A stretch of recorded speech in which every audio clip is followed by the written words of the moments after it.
So today I am going to replace the clutch plates. They need to go in now. I had to buy a tool. I forgot that I didn't have this, but it's basically a holder. Holds the clutch basket because obviously this thing spins when you undo the bolt in the center. So this is there. Hang on to it so you can undo the bolt. I'm going to try and get that off. Hopefully that goes smoothly. What else is the plan today? I am going to see if I can take the cylinder head off, because what I would like to do is inside here is where the coolant channels run. I want to make sure, considering how disgusting the radiator was and the thermostat that I cleaned up, I want to make sure that the coolant channels in the cylinder head aren't full of crystallized coolant and crust and all that other gunk. I don't know, I think I mentioned a few times, I don't know how long this bike has been sitting, so I want to make sure that the oil seals on the valves, on the valve stems, haven't dried and cracked. Because if this rubber's anything to go by, this carb rubber, this is supposed to be squishy, and that is absolutely solid. So they obviously need replacing. So that does make me concerned about the rubbers on the valve stems. So that's the plan for today. I am going to set this up and then see if I can get this clutch basket off.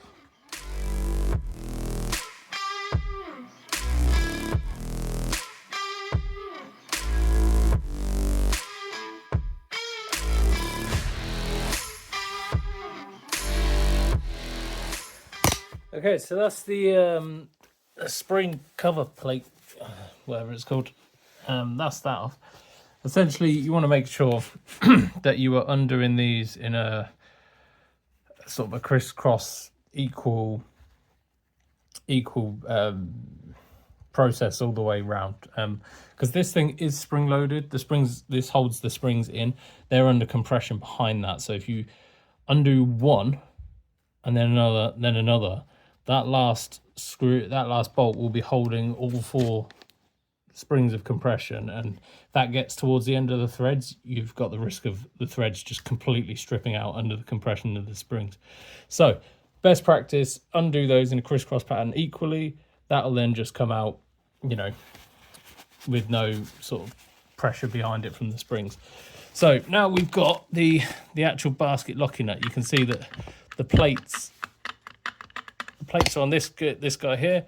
This sort of cover is then held in place with this nut. This nut, I don't think I can turn it.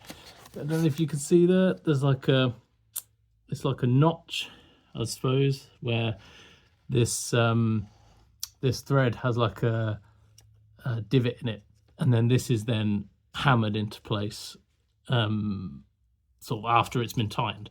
So I've got to get a little, I don't know, maybe like a little drift or a screwdriver or something in there, try and fold that little tab back out. You reuse these, or you can just buy a new one. I think depending on how difficult this is to get out and how much of a mess I make of it, I'll decide whether I'm going to get a new one or not. But I've got just some paper down here just in case any bits fall out, because my floor is just, it's a right mess. I don't want to lose any little nuts and bolts. I've got the new springs here. I've got the clutch plates here. I'm just going to put these to the side for now. Yeah, let's see how we get on with this central locking nut.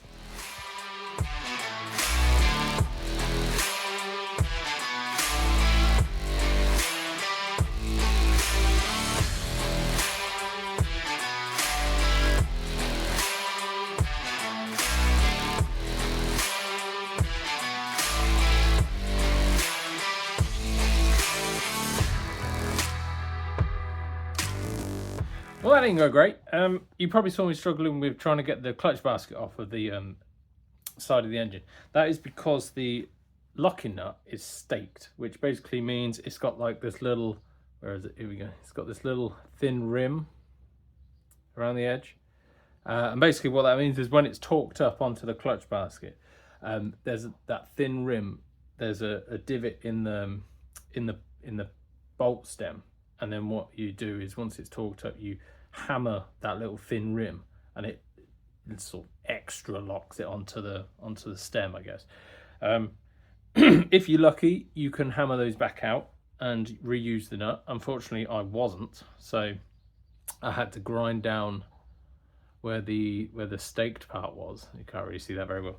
Anyway, also in the process, something even worse happened. The nut was on so tightly that when I was using the clutch basket holder, it actually sheared off. So this is the pressure plate. That's what the let me show you here. So that's the clutch basket. The pressure plate goes inside here. Then you have all your plates and clutch, well, the clutch plates and the steel plates in between them. And then you have this guy, which goes over the top of this. And through these little holes are these guys. Now, these are the threads that the screws go into that you saw me undoing earlier. Unfortunately, because this is cast aluminium, what's happened is I had to put so much force trying to get this nut off that it actually sheared off all of these. Now, this is probably my fault. I don't really know. That nut was on so tight. It definitely felt like it was way over torqued. I even checked the service manual to make sure it wasn't like a reverse thread thing. It wasn't, and I had a couple of looks on a couple of videos on YouTube just to make sure I was doing the right thing. And you know, some people they literally just held the basket in place with the tool and undid the nut by hand. And I was struggling with, I've got this old torque wrench which is knackered, but I crank it right up to the maximum and I lock it there and I use it basically as a breaker bar. That did not move it at all. I ended up getting it off with my what's it called, impact driver. But even that didn't work at first. I had to heat this thing up with my heat gun. Sit there basking in the fumes of burning clutch plates, and yeah, eventually, you know, it just popped off. And oh for God, yeah. So I've wrecked this thing. This is knackered. Thankfully, these aren't very expensive. They're only about, I think, 40 quid from an OEM parts. I did look on eBay. There were a few, but I couldn't guarantee they were the same part. They were from other bikes, but they were Hondas, but I didn't know if they were exactly the same. So I thought, you know what, for the same price, I might as well just get a brand new OEM. So that's what I've done. That's coming next working day. So unfortunately, I'm not going to be able to do the clutch today because I have ruined this. So the new plan is get cleaned up, and I think what I'm going to do is I'm going to take the cylinder head off and basically have a look inside, see what's going on in there, and probably give that a bit of a clean. Oh yeah, that would also let me file down those fins that I was annoyed about. Well, not annoyed, I didn't do it, but yeah, file down the fins, just make them look half decent, and then I suppose give the cylinders a bit of a clean. If I'm going to give any advice to anybody who's changing the clutch on these bikes, especially if they're in the condition that this one's in, maybe it's a job for when the engine is still in the bike, in the frame, because at the moment mine is just sat on a couple of blocks of wood. It was rocking about all over the place. Every time I tried to put any sort of amount of force on that clutch basket, the whole engine was moving. At one point I even tried to sit on it and try and keep it still, but it was rocking about all over the place. I wedged it against the wall with a piece of wood here just to try and stop it shifting around. That worked a little bit, but I mean, ultimately, if I'm going to give you any advice on doing the clutch on yours, keep it in the bike, use the weight of the bike to keep the engine still, because that was a nightmare. And obviously it may or may not have prevented these things from breaking. That nut was on way too tight. Like I say, I saw people doing this same job on YouTube, and they undid it by hand. I was hammering this thing. I heated it up, impact driver, breaker bar, would not come off. Thankfully, I have got it off, because with that part being broken, it needed to come off anyway. I mean, I do have the other bike that I could have taken the clutch basket out. That would have put it on this. But they're relatively inexpensive, so I've just decided to get a new one. But either way, that had to come off, even if I did want to replace it with that one. So, yeah.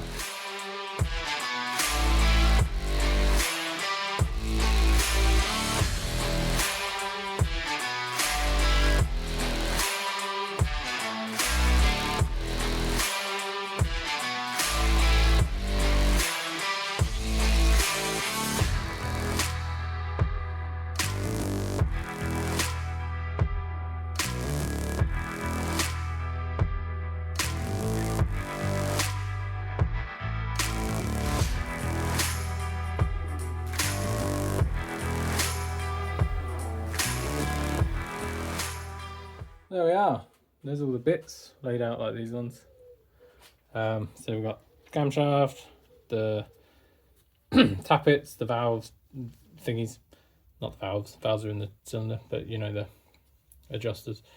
Camshaft guide, all the bolts pretty much laid out where I took them from. This is the tensioner on the cam chain. These are those two. What are they, 12mm, I think. These two little bolts came out of the little camshaft cog wheel jobby, and the actual head itself.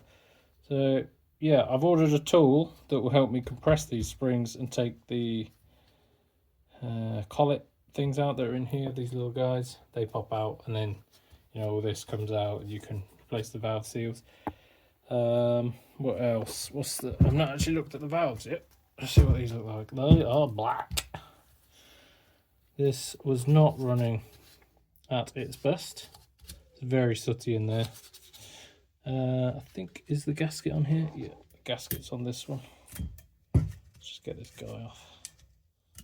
See, I was stupid last time. I didn't realise the gasket was so thin. So I ended up, I cleaned all the on the other cylinder head, I cleaned all the gasket and then realised that it was on there, took it off, and then had to clean the head again. Yeah, there we go. So I ended up cleaning all this, and then realised that wasn't actually part of the cylinder, and then had to re-clean all this. There we go, get rid of this guy, don't need that. Yeah, I mean, it's not too bad. Obviously, I don't use anything too abrasive on here. I only really want to get this old gasket sealant off.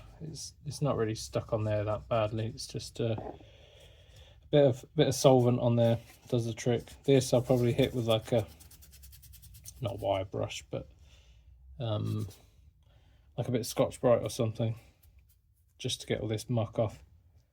Yeah, and then clean that up with some, oh, leaking oil everywhere. Clean that up with some part cleaner, and then get rid of these. Make that look nice.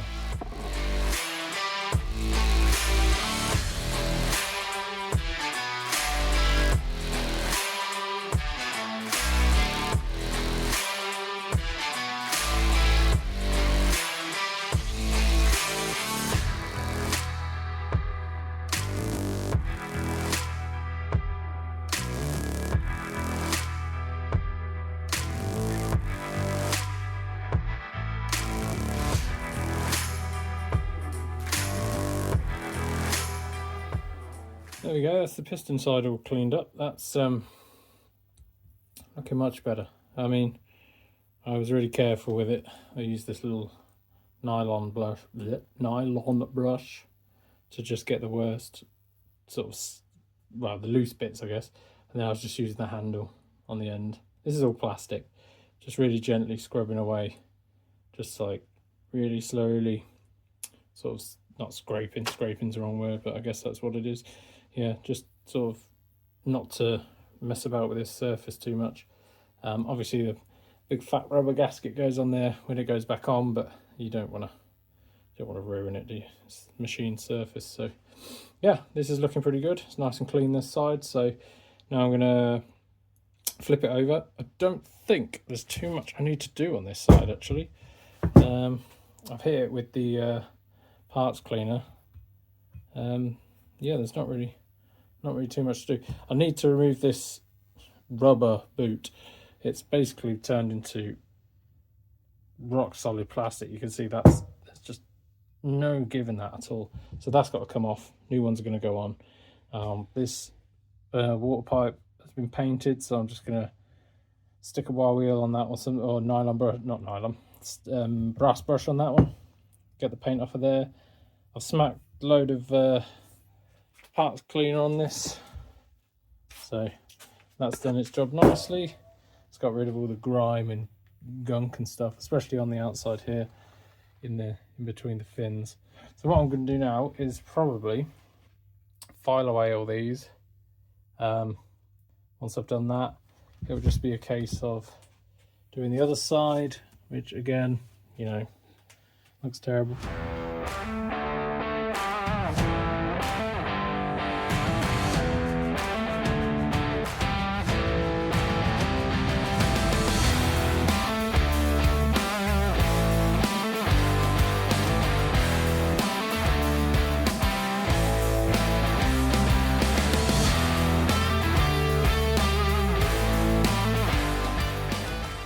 There you go, is the side I haven't done yet.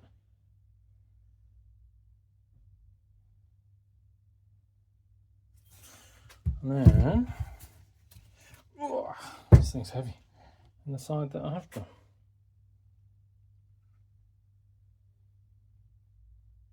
It's much better. Some of those were really deep, so there's some minor, very minor notches that you can barely see, but yeah, looks a hell of a lot better than the old homemade whatever this is. Yeah, so I've just got to do this side, and this guy just needs another blast of parts cleaner just to make sure I get all of those little metal filings out. I'm trying to keep this either on this side or this side, face up, face down, just so, you know, nothing falls down in there. But just a quick blast with the parts cleaner does the job. I've got another big heavy bristle brush that gets right down in there and gets them out. But yeah, it's coming along. Okay, so finally, I say finally, it was actually a pretty quick delivery. My valve compression tool has arrived. This is to compress the springs on the valves, which are on the opposite side. These are the valve stems here. They're locked in place by these little collet. They're not pins, but they essentially lodge themselves under a lip on the valve stem. And then what you have to do to get these out is you compress the spring, and they are no longer under compression, so they will just fall out. That lets you remove the valve and change the oil seal that's in there. So that is the plan for today. So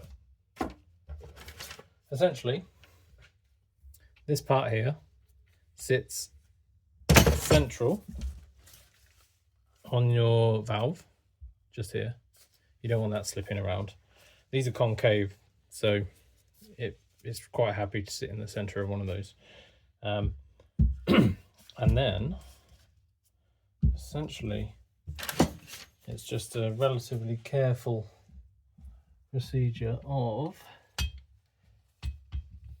put this guy there, that guy there, and then just making sure that stays central.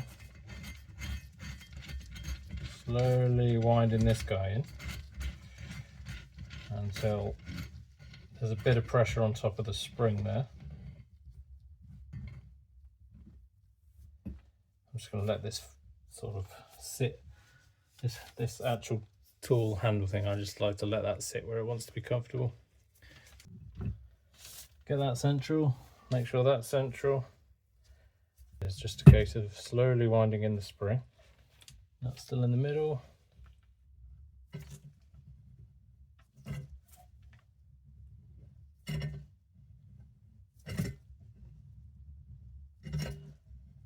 What you'll be able to see is just inside here,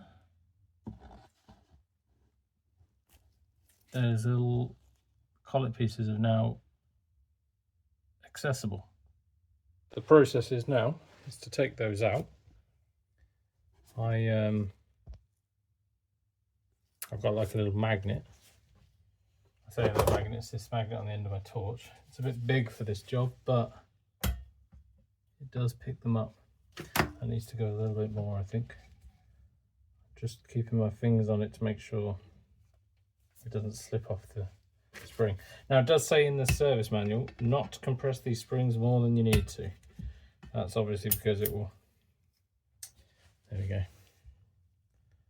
So don't compress them more than you need to, because you'll end up with sort of sloppy valves essentially. There you go, that's one half. I'll put that somewhere where I'm not going to lose it. And then the other one, there's the other half. Together, they sit around this little indent that's in the valve. So what I'm going to do now is I'm going to gently loosen this, because I have to take this off to be able to remove the spring itself. The oil seals are below it, so gently let that compression off. Just make sure that doesn't slip off the spring. And once we're there, just remove that now. You do have to remember that these are metal tools, and you are still working with, you know, the gasket mating surfaces that have been machined on either side. So you don't want this thing scratching where your gasket goes. So just be a bit wary of where it is when you're removing it or putting it on. So what you can see here is you have the first spring. Underneath that is another spring. And you have your valve stem. Now, this is no longer being compressed or held in by anything. So that can just slide out. You can do all your normal service measurements on these with your calipers. I think in the service manual it says measure the wear on the stem itself. These are a bit dirty on the underside here, so I'm just going to give those a little bit of a clean. Just get some of the muck off of there. This is decades of dirt, I imagine. I don't know if these will have ever been taken out of this bike. Anyway, get those nice and clean. So here you can see at the top of the valve itself, that's where those little sort of collars sit in there, and they then, under the compression of the spring, they wedge themselves up in there, preventing this from going anywhere. So next step is, you can see this little green guy here. This is the valve oil seal. That's the bit I want to replace. It's pretty hard, not gonna lie. Not difficulty, but physically it's quite stiff. I think it's because it's incredibly old. This is a new one. It's quite squidgy. So this guy just goes in place of that one. So I've just got a pair of using those pliers. These are terrible pliers. It's not really. Here we go. So obviously getting that off has completely destroyed the seal, but it's got like this little retaining steel ring. So once that's on, it's pretty much on. This is the new one. So what I'm going to do is I've got a little tub of grease here. This isn't the right grease really, but some lube is better than no lube. What I'm going to do is just apply that to the top of this little valve guide stem. And then this guy pretty much goes straight on top like that. He's on now. Give him a little twist, make sure he's fully seated. Just gonna get a tiny bit of, now I'm literally using like a film of grease. I know this isn't the right grease for these. Well, it could be, I don't know, I haven't really looked in the manual, but I should probably have done that and bought the right grease. But this is literally, I'm just literally putting a tiny film on here just so I can get this through the rubber. Go back in your hole, valve. Don't you want to be in your hole? Just a little bit of resistance there going through the new seal, and he's in. And put it back exactly the way it came out. Now, in the manual it does say these springs, the more compressed coils go downwards. So essentially I've placed these as they came out, and you can see this one, more compression down this end than there is this end. Make sure that's the way it goes back in. Now, essentially you're just doing what you did in reverse, so being a bit more careful because obviously the parts are loose. Just gonna hold that on there, get my tool again, watching that gasket surface, don't want to scratch that. Get that guy centered. It's a little tricky because I've got nothing holding this cylinder apart from my fat gut. So, okay, just going to rest this down here so that doesn't go anywhere. That's pretty happy. And then we are just going to tighten this up, compress that spring nice and slowly. Don't want it going crazy on me.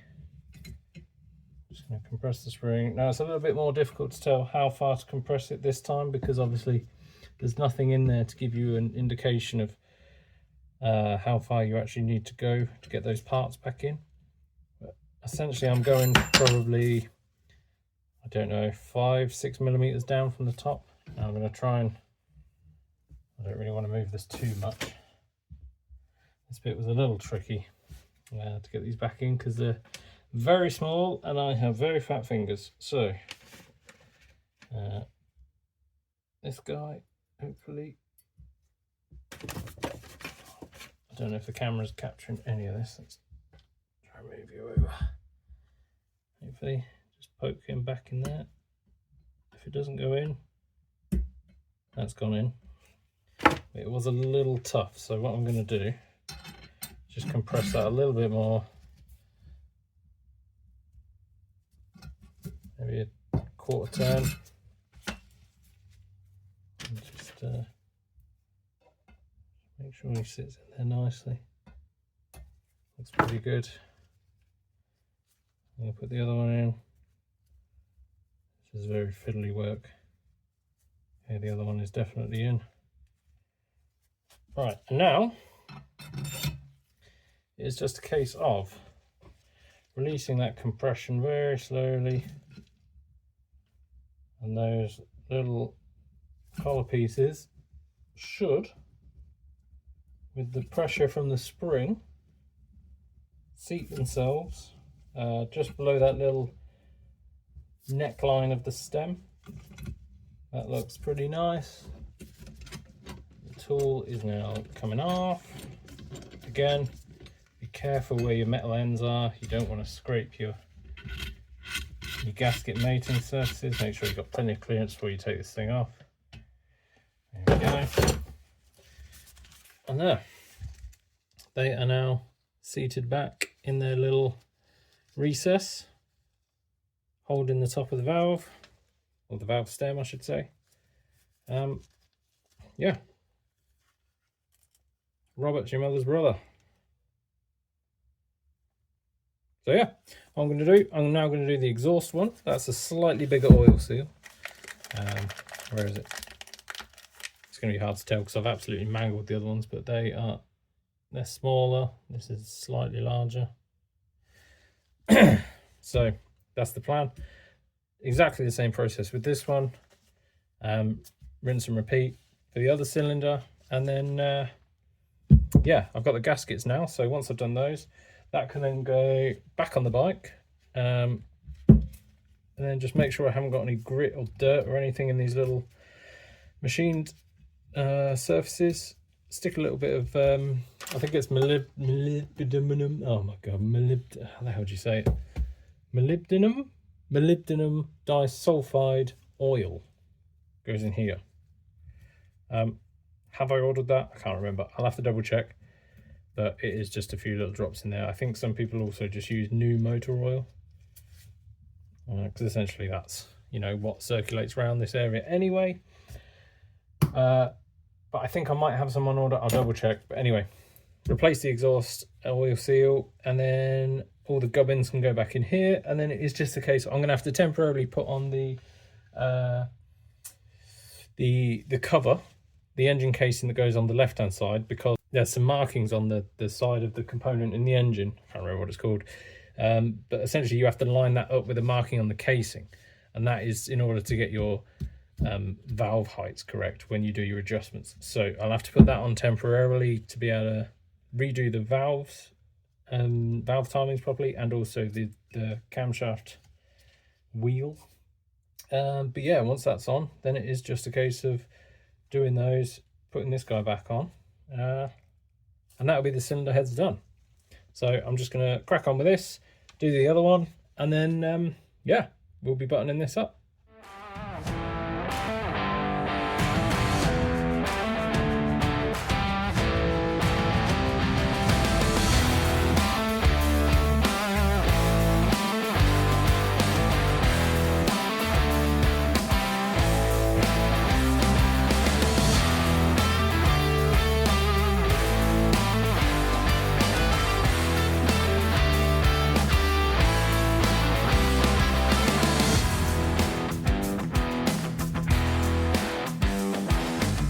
Right, that's that done. That's all 6 of the oil seals for the valve stems replaced. I feel much better about that. I don't know how long they've been in there. Maybe they've never been replaced. Not a clue. They were rock solid. This tool, very inexpensive. I think I paid about £10 for it off of Amazon. It's completely unbranded. I mean, you probably can buy better quality branded ones. This is very light aluminium. But I mean, it did the job. There wasn't really much of an issue with it at all. The attachments are 16mm, 19mm, 23mm, 25 and 30. Now, I tried the 30, and that sat quite nicely around the perimeter of the valve, sort of the seat that goes on top of the spring, but it was just a bit too big. The 25 that I used was just, it sat directly on the seat, but it was probably a little bit small. A 27 would have been nice. I feel like a 27mm would have been bang on. But yeah, I mean, this was very cheap. Did the job. No complaints about it at all. A couple of things I would add, if you're doing this yourself, is if these have been in here quite a while, they're quite stiff. So when you start compressing these, nothing really happens. Then all of a sudden, it just sort of goes and jumps down really quick, and you think, oh god, but no, actually it's perfectly fine. And then they sort of pop loose. Yeah, they all went in and went back. The exhaust ones I found were more difficult than the intake ones. I don't know why. It's a bigger surface area, and I feel like it should have been easier. Maybe because it's a bigger spring, I'm not really sure, but it just felt like it was slightly more difficult to get them out. But it all went fine. I've got some other little O-rings and gaskets and things in here. This was for a kit for the cylinder head, so I mean, I should be able to put this all back together now. Yeah, but pretty happy with that. Very happy they've been replaced. So all that's left to do is to put all this junk back on here, put it back in the engine, and then, you know, do the valve timings.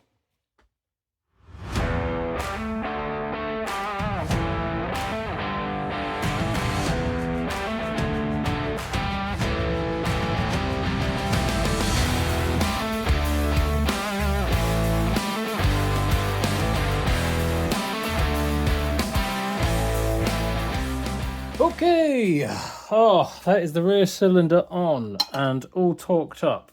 I downloaded and printed this page from the service manual. Gives you all the torque settings for the cylinder head. Very handy. As I mentioned earlier, I had to put this casing back on. I don't know if you'll be able to see in here. Let me see if I can. Let's see. So where are we? So in here, if you can see in there, just on the, there's like a little notch on the just here. Where are we? Here. This little notch here needs to correspond with what's written on this wheel. This guy turns. I might not be able to do it because the cam chain is still out up here, so I don't want to lose that down there. So, but basically, on this where are we? On this wheel in here, there's some markings that correspond to the front cylinder and the rear cylinder. All you got to do is line that marking up, which is top dead center for the piston. You line it up with this notch. Now, once you've done that, for the cam wheel here, where are we? There's some notches on it here. Now, I know these don't line up now, but there's one on this side and there's one on this side. These need to be in line with this cylinder here, the top of the cylinder here. And basically, there's also another, I don't know if you can see, well, I don't even know where my camera is. Where is it? Just in here, there's another line here. So that one has to be perpendicular, like that. And then the other two lines on the cog have to be parallel.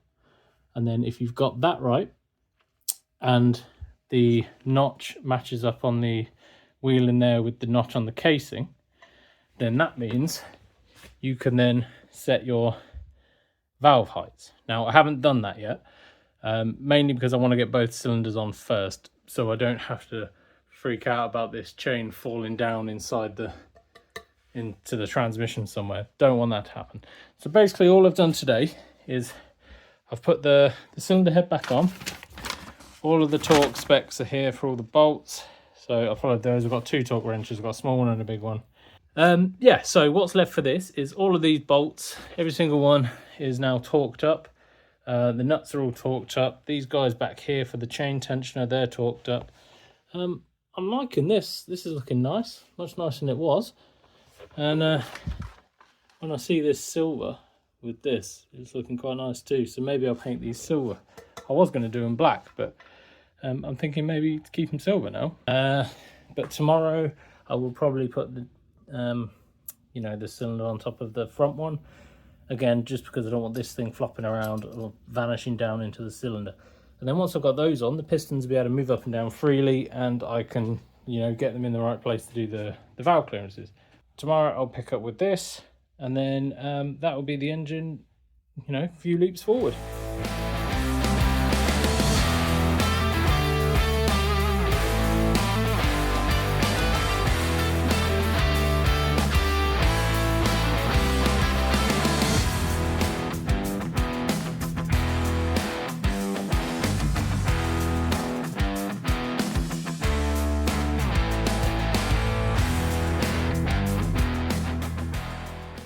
Oh my god, that was an effort. I don't know why, but that was so much harder than the rear cylinder.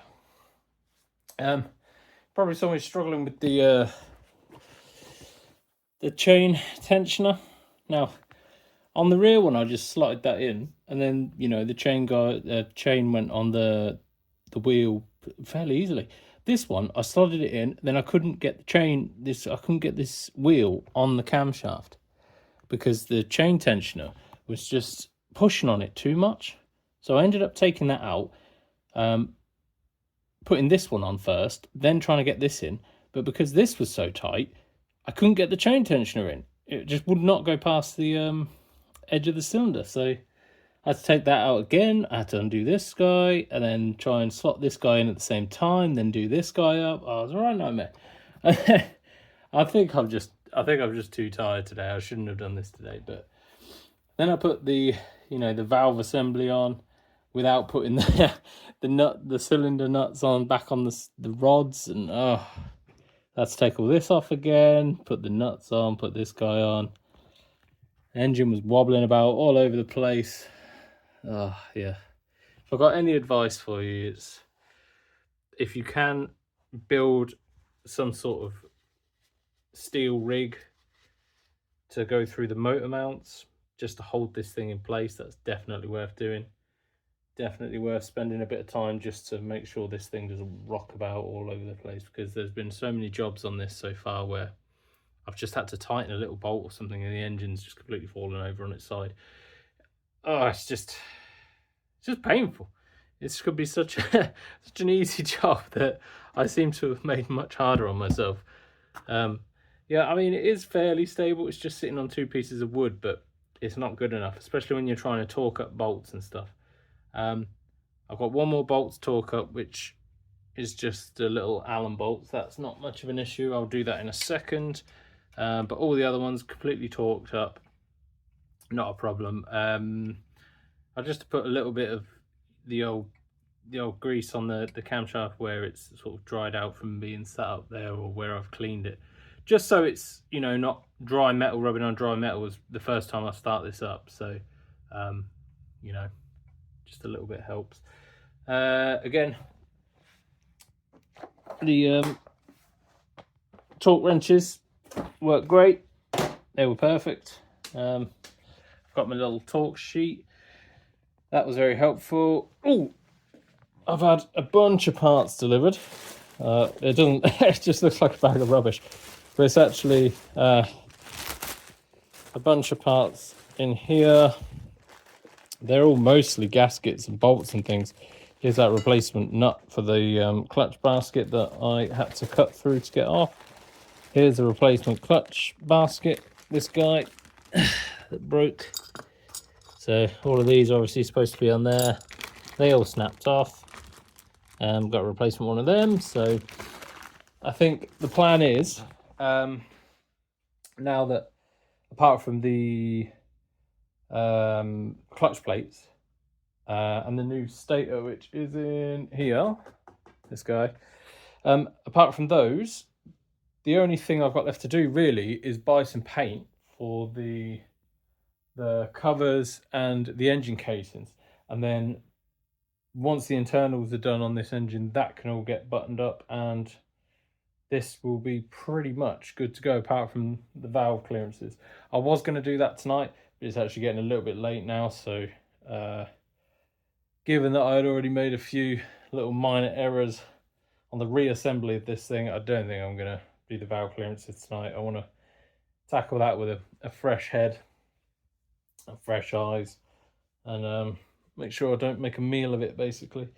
Yeah, I mean, that's pretty much cleared my workbench up. All the cylinder head pieces are now gone.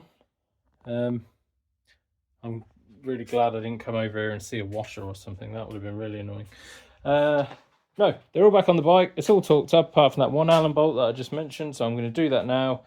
And then that will pretty much be ready to paint. I'll probably have to clean the engine again. I've got it really greasy because I've stripped it all out, and greasy hands. I've been rocking it about and grabbing it and all that other stuff. So I'll clean it up once it's all, probably just before I paint the engine casing, so it's all nice and clean when it goes on. And then that'll be the engine done. And then it will probably be moving on to, I don't know, I've got loads of extra little bits in here, O-rings and bolts and all sorts. So there's loads of little parts on the shelf that just sort of need a bit of attention, and then, you know, eventually that'll all just start going back on here.